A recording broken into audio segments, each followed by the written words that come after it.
Salut et bienvenue dans cette nouvelle vidéo consacrée aujourd'hui à l'apprentissage du framework Symfony. Donc si vous souhaitez installer le framework, il suffit de vous rendre sur la documentation et vous allez ensuite dans la partie Setup, où on trouve comment commencer un nouveau projet Symfony. Et pour cela, on va utiliser la commande Create Project de Composer. Donc je fais une copie et je me rentre dans mon terminal et la coller ici.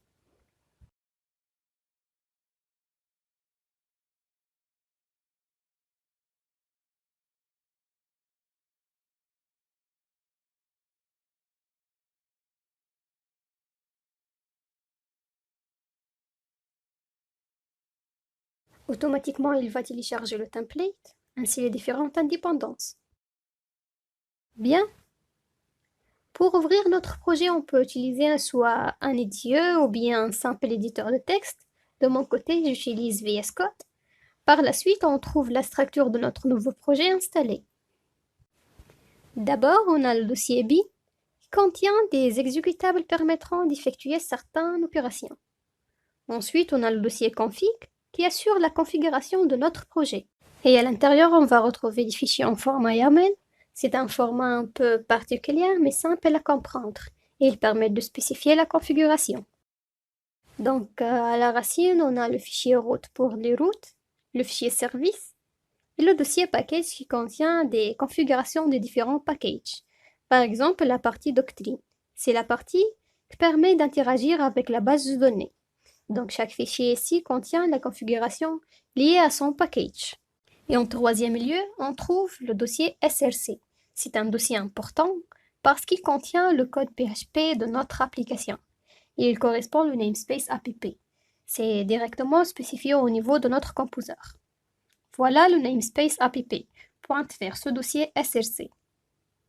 Après, on a le dossier template. C'est aussi important. Il comporte les vues de notre application. Ce n'est pas un PHP, mais c'est du Twig. Globalement, c'est une syntaxe assez simple qui permet d'insérer des blocs, d'afficher de contenu, ce genre de choses. Puis on a le dossier test qui contient des tests unitaires et fonctionnels. Le dossier translation, responsable de la traduction pour le site, s'utilise uniquement si on a des multilangues. Le dossier var contient les fichiers de cache et log. Et on a le dossier vendor, propre au composer. On a le fichier .env. Par défaut de l'installation, on a quelques petits trucs.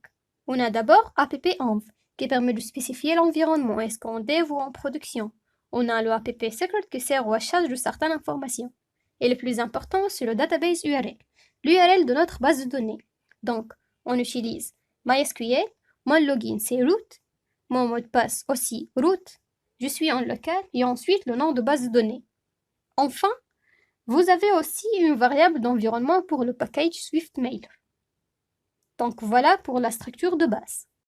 Si on souhaite lancer le serveur, il suffit d'écrire cd mon projet, ensuite php-s 127.0.0.1.8000-t public et je relance.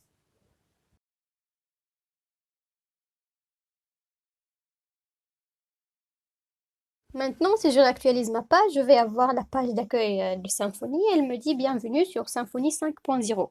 Et voilà notre application prête à être utilisée. Donc voilà, c'est tout pour l'installation et la découverte du framework et je vous donne un rendez-vous dans le premier chapitre pour la création de notre première page.